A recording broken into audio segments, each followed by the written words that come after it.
Admiral Kang Do-hyun stood at the command center of Kepler Station, watching the holographic display show humanity's doom.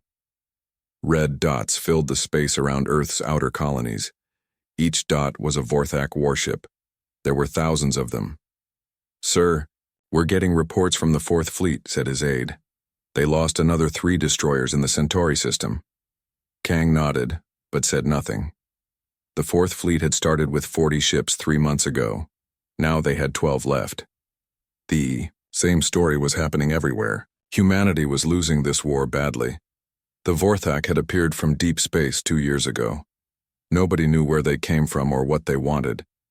They just started destroying human colonies. Their ships were faster, stronger, and there were too many of them. Humanity had fought hard, but it wasn't enough. "How long until they reach Earth?" Kang asked. 2 weeks, sir. Maybe 3 if we're lucky." Kang closed his eyes. Earth had 4 billion people. The evacuation ships could maybe save a few million. The rest would die when the aliens arrived. A new voice spoke from behind him. "Admiral, I have an idea." Kang turned around. Captain Park Jin-woo walked toward him. Park commanded the Indomitable, the newest ship in the human fleet.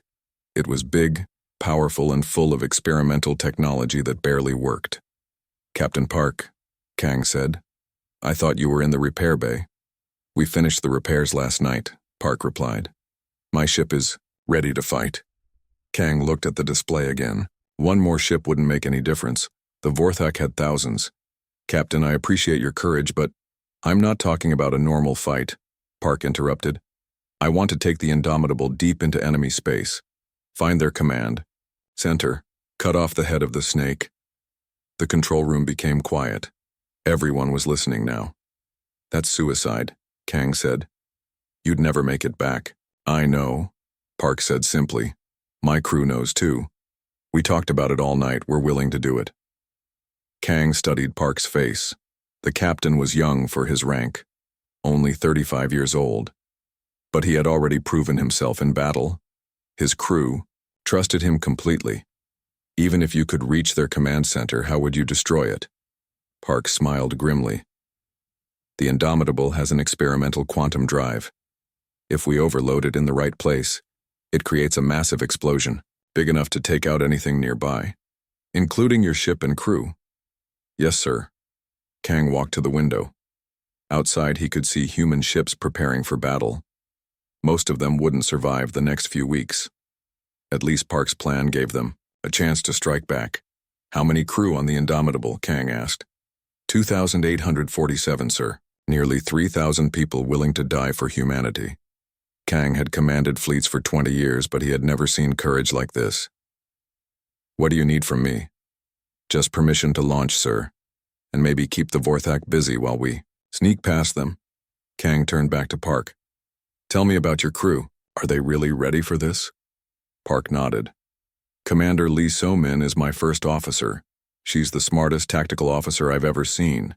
Chief Engineer Kim Tae-ho can fix anything with spare parts and determination.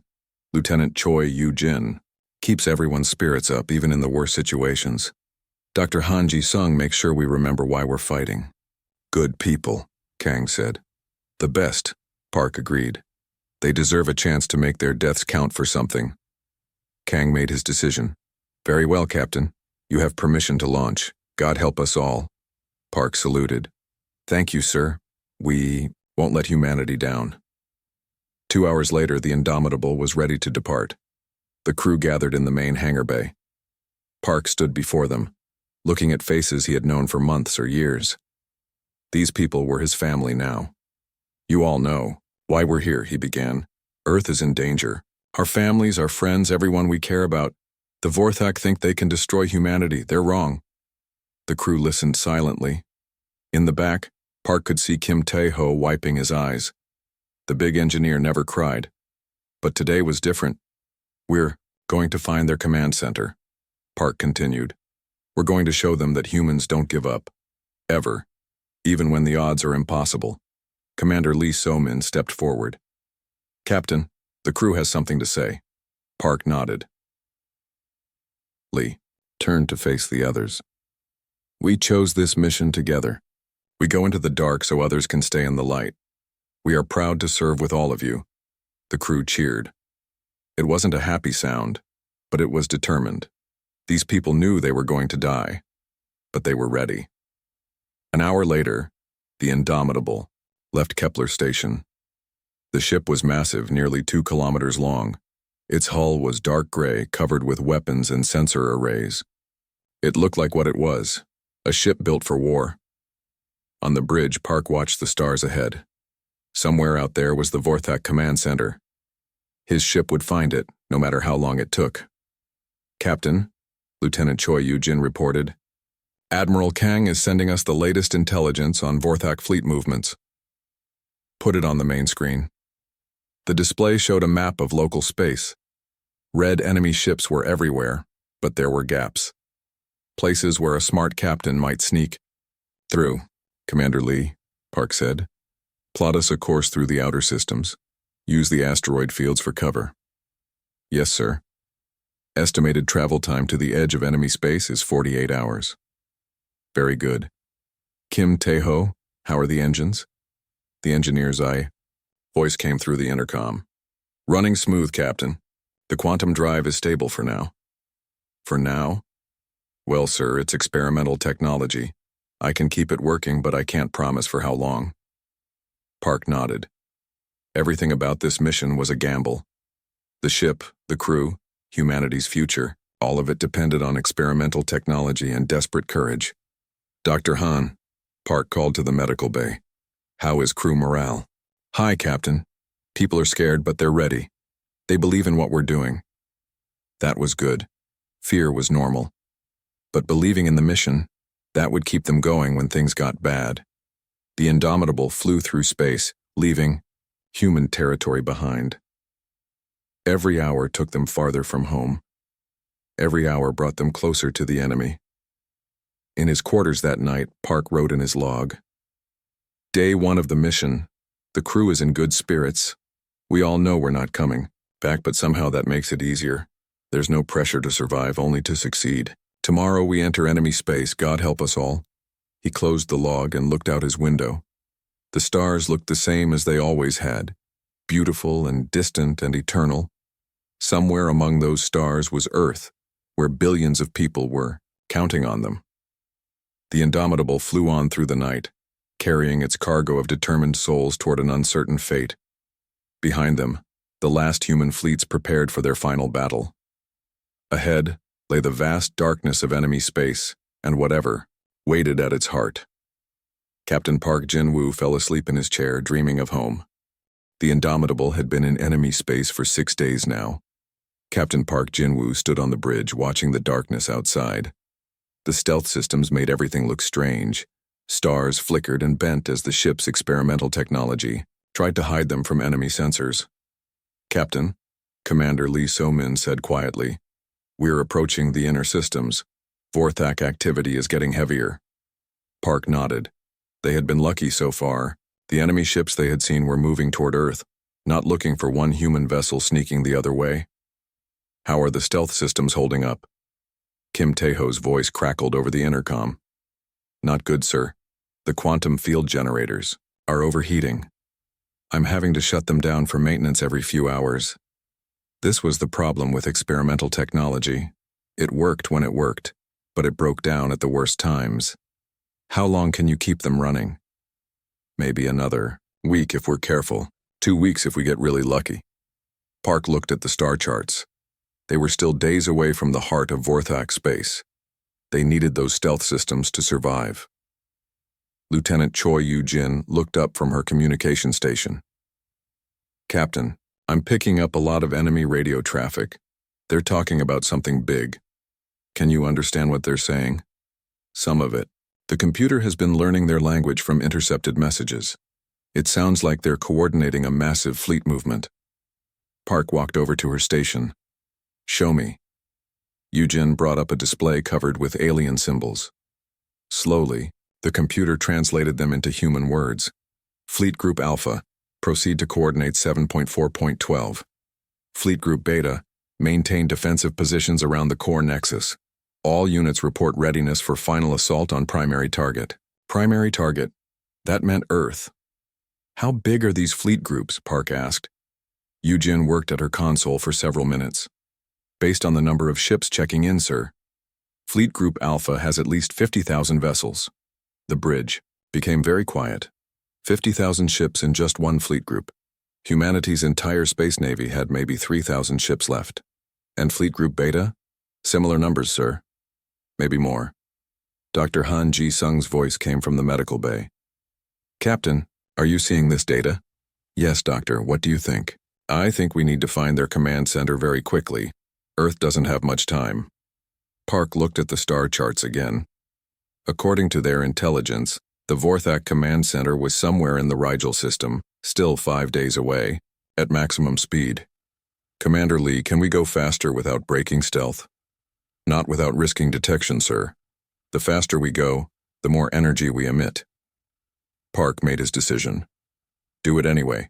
Increase speed to maximum. If we get detected, we'll fight our way through. The Indomitable began moving faster. The ship vibrated slightly as the engines pushed harder. In the engine room, Kim Tae-ho watched his displays with growing concern. Captain, he called over the intercom. The quantum drive is getting unstable.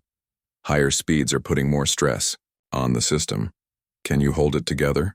I can try, sir. But if it fails completely, we'll be stuck in normal space. No stealth, no special speed, just a regular ship surrounded by enemies. Do your best, Kim. We're all counting on you. 2 days later, they reached the outer edge of the Rigel system. What they found there made everyone stop and stare. My God, whispered Commander Lee So-min. The system was full of ships. Not hundreds or thousands, but millions. Vorthak vessels of every size floated in perfect formations around the system's planets. Some ships were bigger than cities. Others moved in swarms like insects. Yujin, Park said carefully, are you recording all of this? Yes, sir. The computer is cataloging every ship we can see. How many? Yujin worked at her console for a long time. Preliminary count shows approximately 2.3 million vessels, sir, and that's just what we can see from here. Park felt his heart sink. 2.3 million ships. Even if every human in the galaxy fought, they couldn't win against numbers like that. There's something else, Captain, Yujin continued. The computer has been analyzing their formation patterns. These ships aren't just random. They're connected somehow. What do you mean? They're moving in perfect coordination. Millions of ships, all acting like parts of one giant organism. The only way that's possible is if something is controlling, all of them from a central location.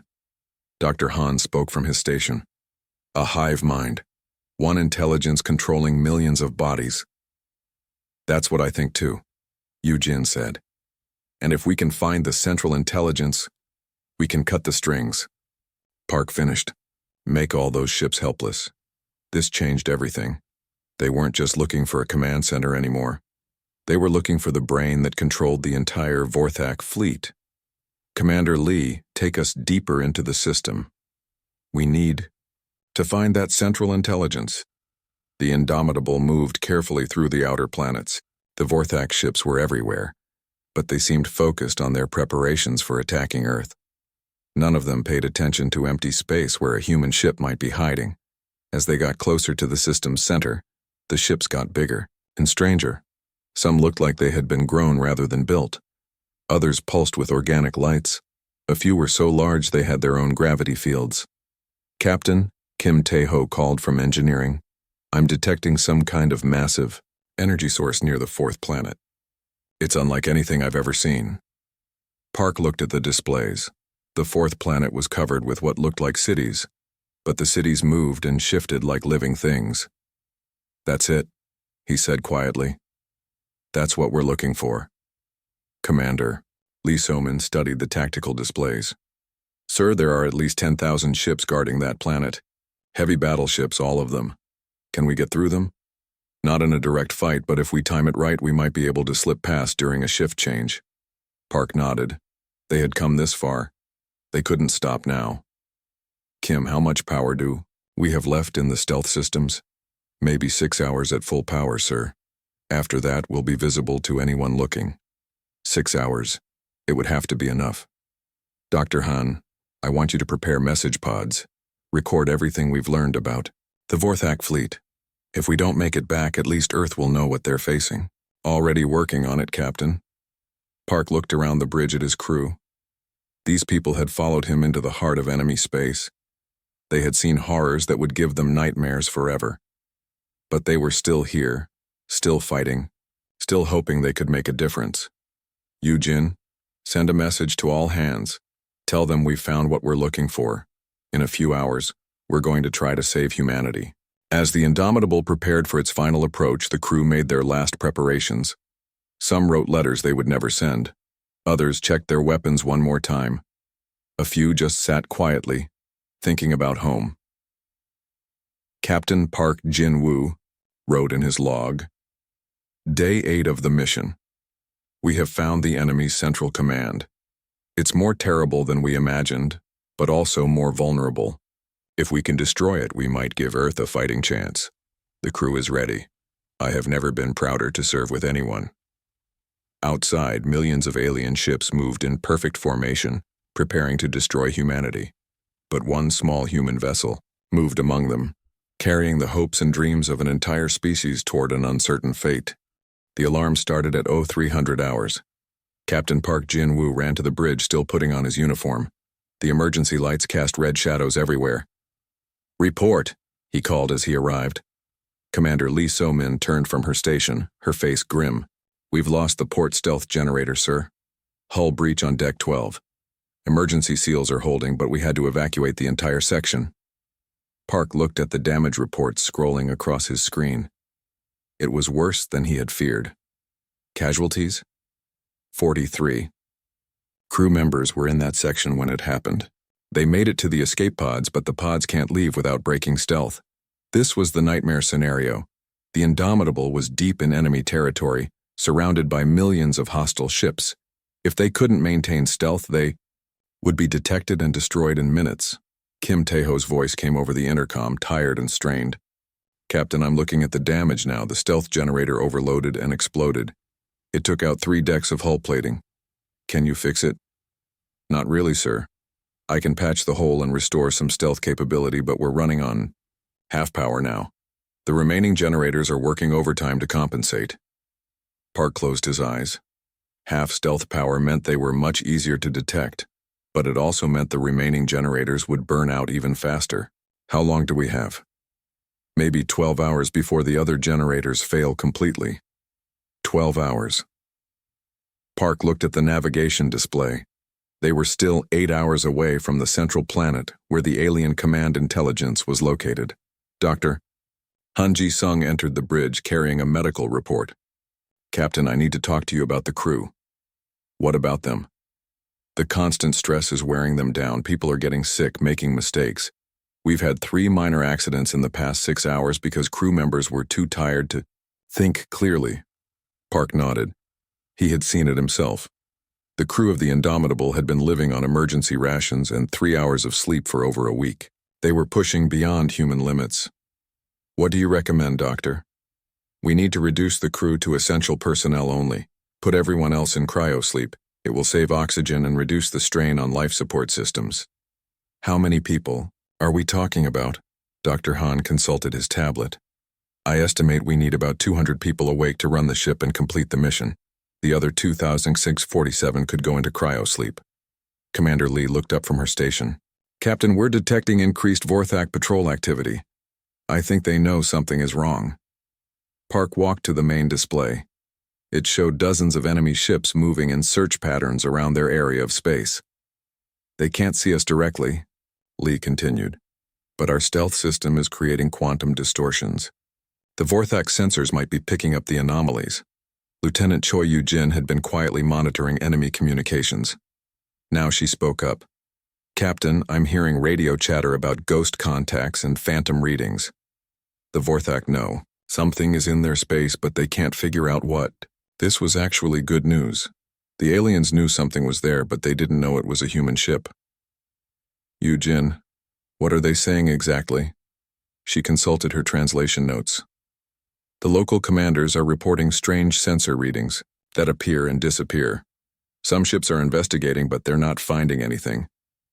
Kim Taeho's voice came through the speakers again. "Captain, I need to shut down the stealth generators for 2 hours to repair them. Otherwise, they'll fail completely. 2 hours without stealth, surrounded by enemy ships. It seemed impossible.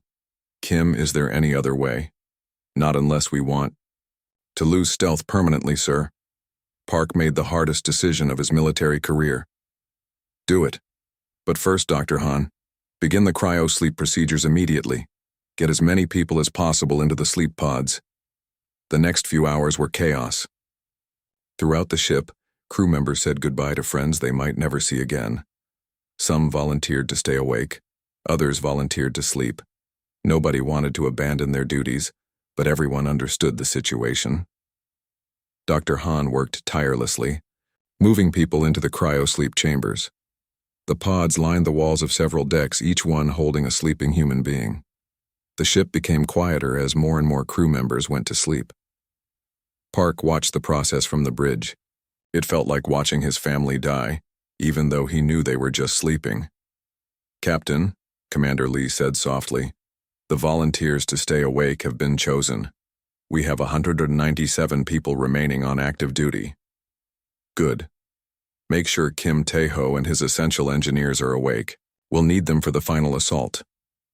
2 hours later, Kim completed the stealth generator repairs. The Indomitable faded back into invisibility, just as a Vorthak patrol ship passed within a few hundred kilometers. "Stealth restored," Kim reported. "But sir, I have to warn you, the repaired generators won't last long, maybe 6 more hours before they fail again." 6 hours. It would have to be enough. The reduced crew worked with desperate efficiency. 197 people doing the work of nearly 3,000. Everyone had multiple jobs. Bridge officers took turns monitoring different systems. Engineers worked alone in sections that normally required entire teams. Lieutenant Choi Yu-jin had become the ship's communications officer, computer specialist, and translator all at once. She monitored enemy radio traffic while also trying to decode the signals coming from the central planet. "Captain," she said during one quiet moment, "I'm picking up something strange from the planet ahead." "What kind of strange?" "It's not radio, or any kind of normal communication. It's more like thoughts, raw thoughts being transmitted directly between the alien ships." Commander Lee looked up from the tactical display. "A telepathic network? Maybe. Or something like it. The computer can't translate it because it's not language. It's pure information flowing directly from mind to mind." This explained how millions of Vorthak ships could coordinate so perfectly. They weren't just taking orders from a central command. They were sharing one giant mind. Dr. Han had been listening from his medical station. If that's true, then destroying the central intelligence won't just cut off communications. It will lobotomize millions of ships at once, making them helpless, Park said. "Or completely insane," Dr. Han warned. "We don't know what happens when you suddenly cut off part of a hive mind." Park looked at the sleeping pods visible through the bridge windows. Inside those pods, 2,647 people slept peacefully, trusting him to make the right decisions for humanity's survival. "We'll deal with that problem when we get there," he said. "Right now, our job is to reach the central planet." The Indomitable continued its approach, a ghost ship flying through an ocean of enemies. The 197 wakeful crew members worked around the clock, maintaining systems, monitoring sensors, and preparing for the final assault. In the ship's communication center, Yu-jin continued listening to the alien thought network. What she heard terrified her. The aliens weren't just planning to destroy Earth. They were planning to consume it, to add human minds to their collective consciousness. Every human would become part of the hive mind, their individuality erased, their thoughts absorbed into the greater whole. She didn't tell the captain about this. He had enough to worry about. Instead, she sent a message to the sleeping crew, broadcasting it through the ship's internal systems. "Sleep well, my friends. When you wake up, we'll either be heroes or we'll be home." The Indomitable flew on through the darkness, carrying its cargo of sleeping souls and wakeful guardians toward an uncertain fate. Around them, millions of alien ships continued their preparations, unaware that humanity's last hope moved silently through their midst like a ghost seeking revenge. The central planet filled their view screen like a living nightmare. What had once been a world was now something else entirely. A massive organism of metal and flesh that pulsed with its own dark light. Captain Park Jin-woo stared at it in horror. "Is that thing alive?" Commander Lee So-min checked her sensors.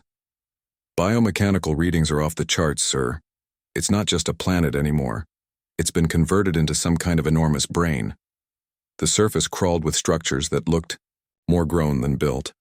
Massive tendrils reached out into space, connecting to the nearest ships. Thousands of vessels orbited the planet brain like cells in a bloodstream.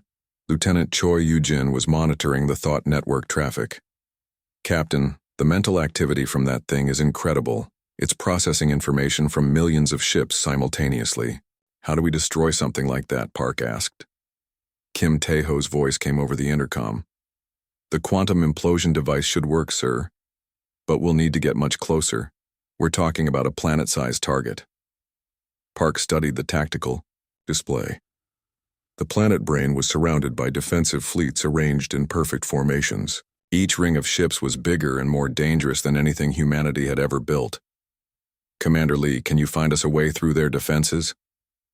Lee worked at her station for several minutes. "It's going to be difficult, sir. They have overlapping sensor nets and patrol routes, but there are gaps in their formation during shift changes." "When's the next shift change?" "In 4 hours, sir." 4 hours. Park looked around the bridge at his remaining crew. They had been awake for days, living on stimulants and determination. Everyone looked exhausted. "Dr. Han, how are the crew holding up?" "Not well, Captain. We're pushing far beyond normal human limits, but they're still functional for now." Park made his decision. "We wait for the shift change, then we go in fast and hard."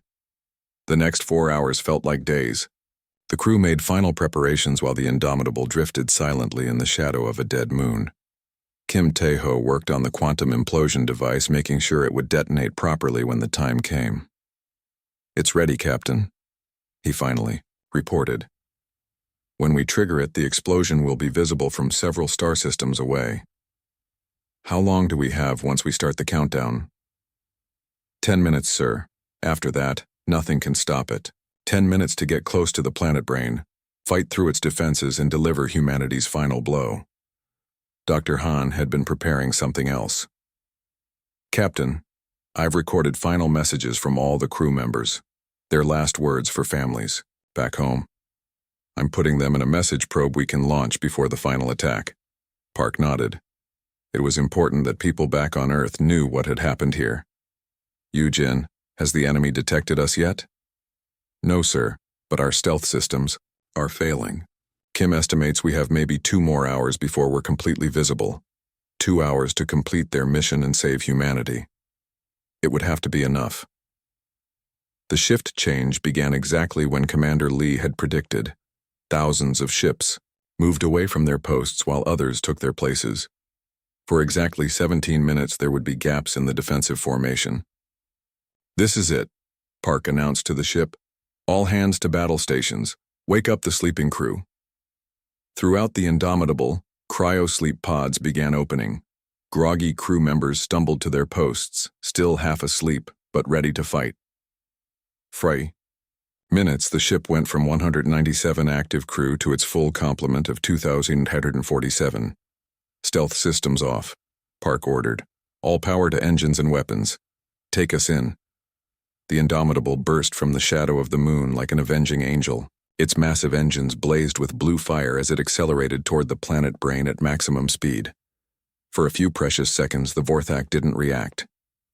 Then their sensors detected the massive human warship racing toward their most precious asset.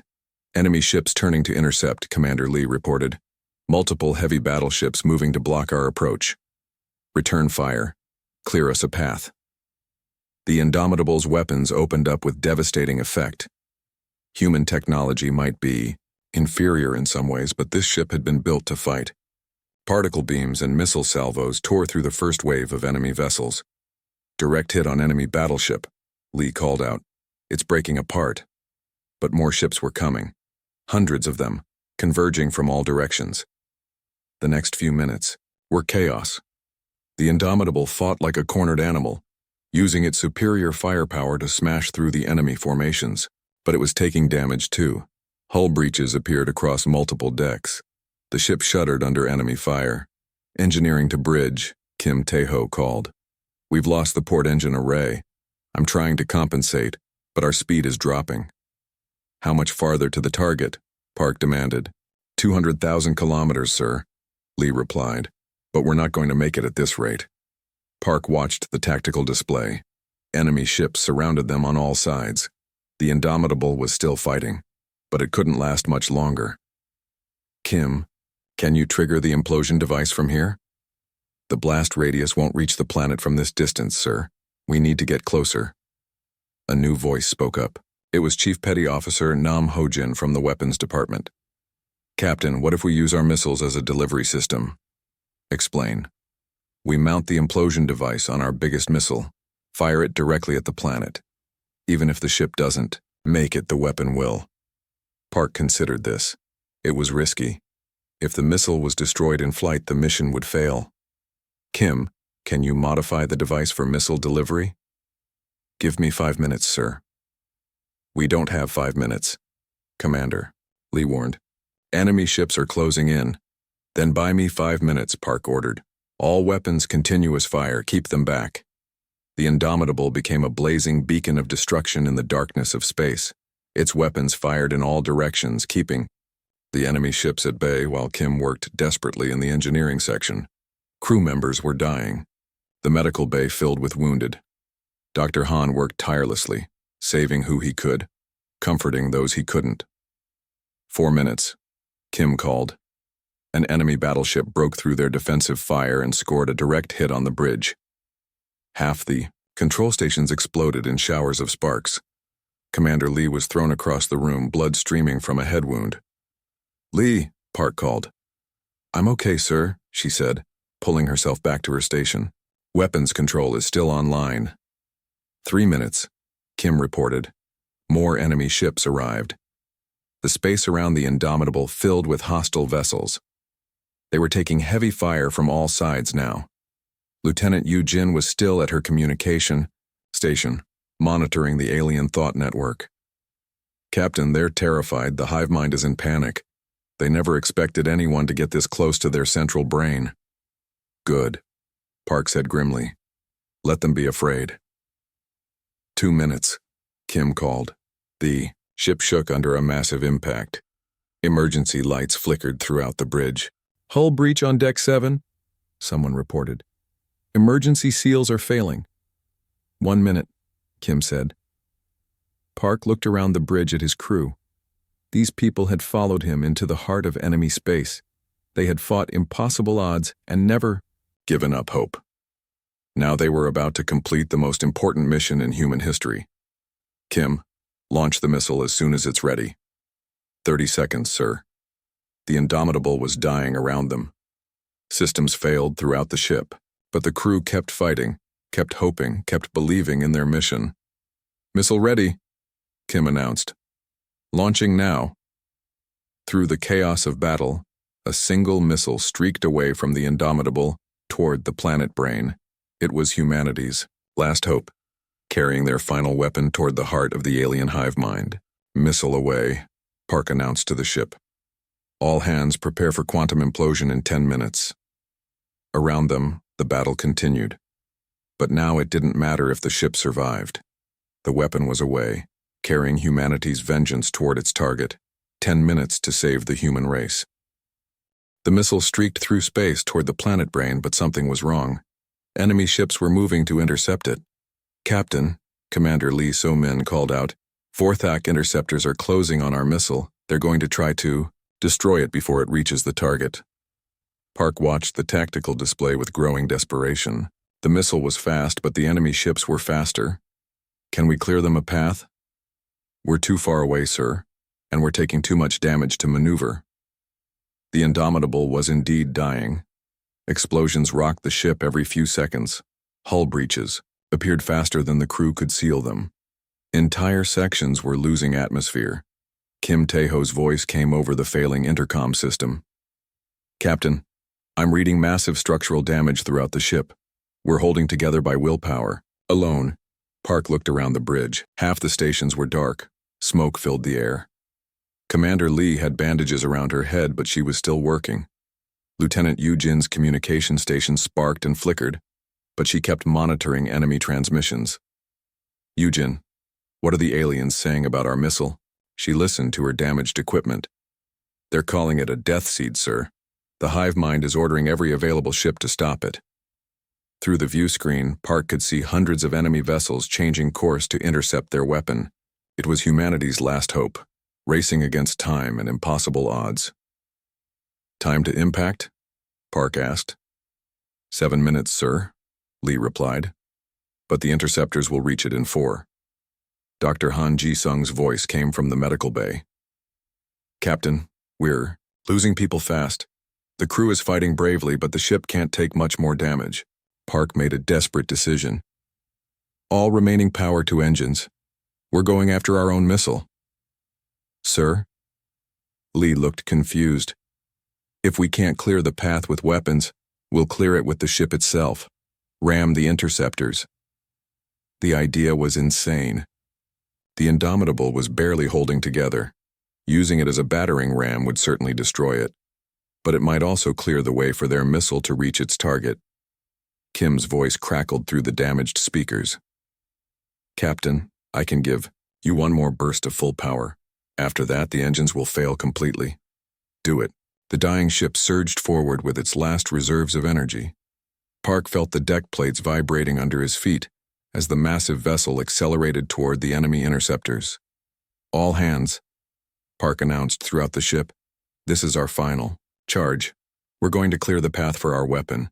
It's been an honor serving with all of you. The crew responded as one. Throughout the ship, people left their damaged stations and gathered at the viewports. They wanted to see humanity's last stand with their own eyes. The Indomitable crashed into the first group of interceptors like an avalanche. The smaller enemy ships were crushed by the massive human dreadnought. But the collision tore away huge sections of the Indomitable's hull. Forward sections breached, someone reported. We're losing atmosphere throughout the ship. Emergency seals are failing, another voice called. Park ignored the damage reports. He was watching their missile, still racing toward the planet brain. 5 minutes to impact, Lee said. More interceptors appeared. The Indomitable smashed through them, but each collision weakened the ship further. Deck after deck lost power. Life support failed in entire sections. Kim Tae-ho appeared on the bridge, his uniform torn and burned. Captain, the engine room is gone. We're running on backup power only. Are you hurt, Kim? Just some burns, sir. But half my engineering crew didn't make it out. Park felt each death like a knife in his heart. These people were dying because of his orders. But they were dying to save billions of others back on Earth. 4 minutes to impact, Lee reported. But sir, look at the planet. Park turned to the main view screen. The planet brain was changing. Its surface pulsed with angry red light. Massive tentacles were reaching out into space, trying to swat down the approaching missile. It knows we're coming, Park said. Lieutenant, Yujin nodded.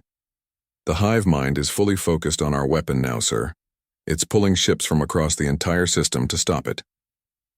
This was actually good news. Every ship focused on their missile was one less ship that could attack Earth. Dr. Han appeared on the bridge, supporting an injured crew member.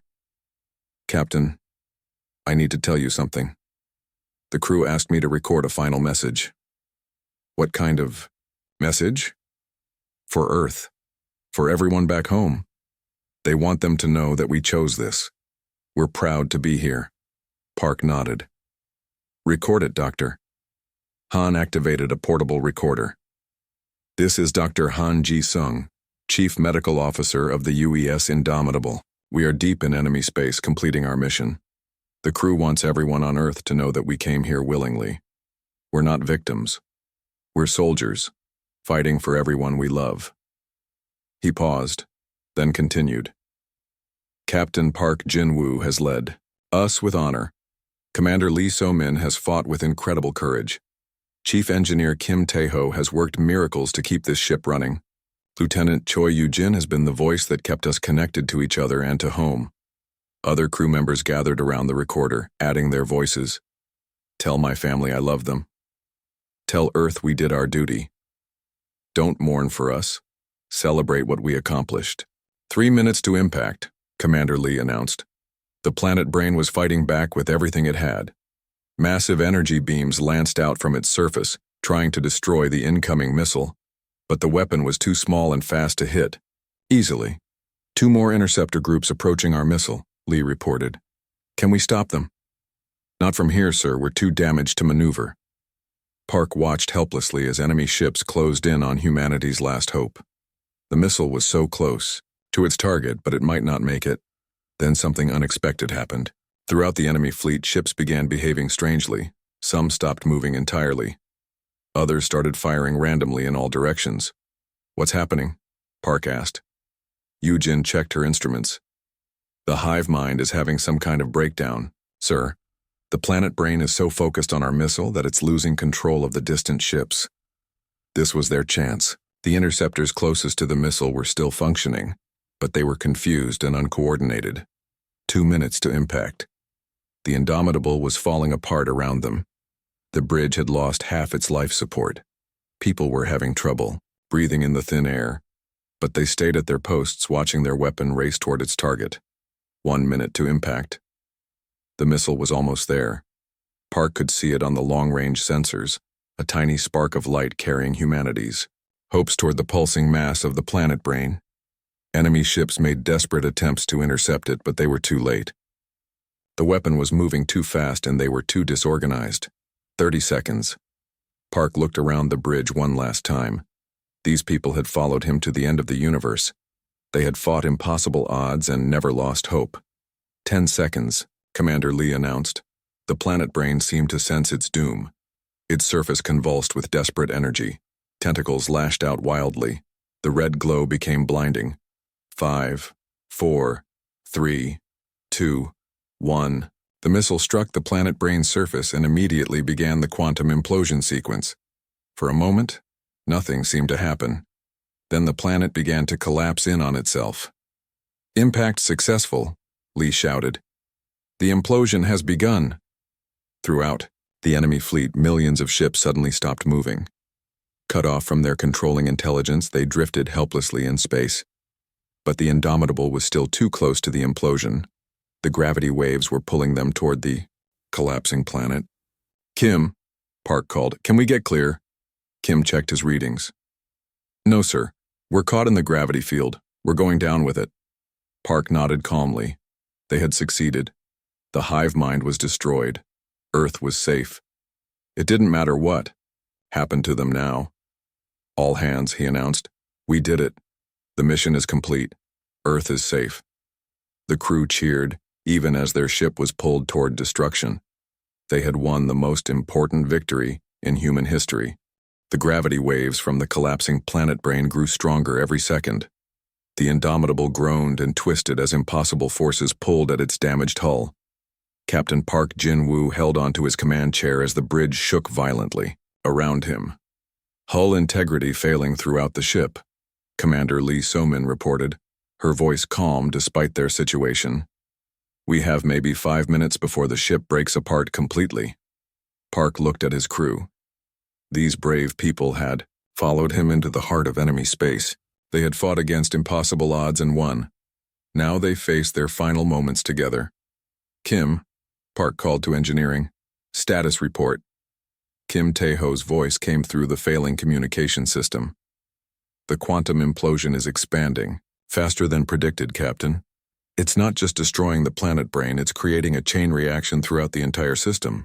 Through the view screen, they could see the truth of his words. The collapsing planet was pulling energy from the star itself. Solar matter streamed toward the implosion point in brilliant spirals. The star was beginning to destabilize. The whole system is going to collapse, Dr. Han Ji-sung said from his medical station. We've created something much bigger than we planned. Lieutenant Choi Yu-jin was still monitoring what remained of the alien communication network. Captain, the effects are spreading to other systems too.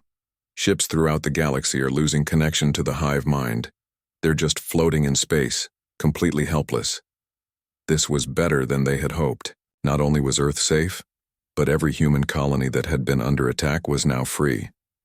The entire Vorthak invasion force had been neutralized in a single stroke. How long until the chain reaction reaches Earth? Park asked. Yujin worked at her damaged console. The energy wave will take approximately 3 years to travel that far, sir, but it will be much weaker by then. Earth will survive. Park nodded with satisfaction. They had done more than save humanity. They had given Earth time to rebuild, to prepare, to become strong again. Sir, Commander Lee said quietly, I'm reading massive structural failure throughout the ship. We should evacuate to the escape pods. Park looked around the bridge. The escape pods could save maybe half the crew, but someone needed to stay behind to guide the ship through its final moments. Begin evacuation procedures, he ordered. All non-essential personnel to the pods. Captain, Kim's voice came through the intercom. The escape pods won't work. The gravity field is too strong. They'll be pulled back to the ship before they can reach safe distance. So this was truly the end. No escape, no rescue. Just 2,147 people facing death together in the darkness of space. Dr. Han stood up from his medical station. Captain, the crew has asked me to speak for them. Go ahead, Doctor. We want you to know that we're proud to be here. Every person on this ship volunteered for this mission. We knew we wouldn't come back, but we came anyway because it was the right thing to do. Around the bridge, the remaining crew members nodded in agreement. These people weren't afraid. They were ready. Park walked to the main view screen. Outside, the universe was ending in fire and light as the chain reaction spread outward from the dying planet Brain. But it was beautiful in its own way. They had created something that would echo through time itself. Open a channel to all decks, Park ordered. Yujin nodded. Channel open, sir. Park took a deep breath. These would be his last words to his crew, his family, his friends. Crew of the Indomitable, he began. We came here to fight. We came here to die so others could live. We have succeeded beyond our wildest dreams. Throughout the ship, people stopped what they were doing and listened to their captain's final address. The Vorthak invasion force has been destroyed. Earth is safe. Every human colony is free. Our children will grow up in a universe where humanity can reach for the stars, without fear. The ship shuddered as another section of hull gave way to the incredible forces pulling at them. I want you to know that I have never served with braver people. You faced the impossible and made it possible. You stared into the abyss and refused to blink. Commander Lee looked up from her station. Captain, we're getting a message from the escape pod bay. The crew there says they're staying too. They won't abandon ship. Park smiled sadly. Even at the end, his people chose to stay together. We won't be forgotten, he continued his speech. Somewhere, Admiral Kang is getting reports of Vorthak ships going silent. Somewhere, families are safe because we were here. Somewhere, children will play under skies that remain free because we did our duty. Dr. Han had been recording everything. Captain, I'm putting all our logs and records into a quantum message probe. Maybe it will survive the implosion and reach Earth eventually. Good idea, Doctor. Let them know what happened here. The gravity waves were getting stronger. Equipment was breaking loose and flying around the bridge. The crew strapped themselves into their stations to avoid being thrown around. Kim Tae-ho appeared on the bridge, having abandoned his post in engineering. No point staying down there anymore, Captain. The engines are gone. I wanted to be with friends at the end. One by one, crew members from throughout the ship made their way to the bridge or to gathering areas on each deck. Nobody wanted to die alone. Yujin, Park called. Can you reach Earth on long-range communications? She worked at her console for several minutes. I'm getting something, sir. Very weak signal, but it's there. Put me through to Admiral Kang. The signal was full of static, but after a few moments they heard a familiar voice. Indomitable, this is Admiral Kang. Thank God you're still alive. We're reading massive energy signatures from your position. What's your status? Park looked around the bridge at his crew. They were smiling despite their situation. Mission accomplished, Admiral. The Vorthak command structure has been destroyed. Their entire fleet should be disabled. We're seeing that here. Ships all across the galaxy just went silent. How did you do it? We found their central intelligence and gave it a quantum implosion headache. But sir, we won't be coming home. The ship is caught in the gravity field of the implosion. There was a long pause on the other end. Captain Park, is there anything we can do? Just remember us, sir. Remember that 2,147 people chose to come here. We knew we'd never return, but we came anyway. The whole galaxy will remember, Captain. You've saved everyone. The communication signal began to fade as the ship's power failed. Tell our families we love them, Park said quickly. Tell Earth that freedom isn't free, but it's worth any price. The signal went dead. Park looked around the bridge one last time. His crew was ready. They faced the end with dignity and courage. Dr. Han, activate the message probe. Send everything to Earth. Probe away, Captain. Outside the view screen, the universe was collapsing into a single point of infinite light. The chain reaction had spread throughout the entire system, and now, it was pulling everything into itself. All hands, Park announced. It's been an honor serving with you. We came here as strangers and became family. We leave here as heroes. Commander Lee looked up from her station. Captain, hull integrity is at 0. The ship is breaking apart. Then this is it, Park said calmly. Everyone hold on to each other. Don't let anyone face this alone. Throughout the ship, crew members joined hands. Friends embraced. People who had served together for years said their final goodbyes. The Indomitable began to come apart, its massive hull unable to withstand the incredible forces tearing at it. But the crew remained calm. They had done what they came to do. In the final seconds, as the ship dissolved around them and the universe collapsed into burning light, Captain Park Jin-woo thought about Earth. Somewhere far away, children were playing in parks, families were having dinner, lovers were watching the stars. All of it was safe now because of what they had done here. The light grew brighter. The Indomitable and her crew became part of the cosmic fire that spread outward through space, carrying the message that some things were worth dying for. 3 years later, Earth received Dr. Han's message probe. It contained the complete logs of the Indomitable, the personal messages from the crew, and the tactical data that would help humanity prepare for future threats. Admiral Kang stood before a memorial wall listing the names of all 2,147 crew members. The inscription at the top read, "They knew they'd never return, but one dreadnought fought until the last stand and saved us all." Humanity had survived. The future was free. And in the darkness between the stars, the story of the Indomitable became legend, a reminder that even in the darkest times, courage and sacrifice could light the way home.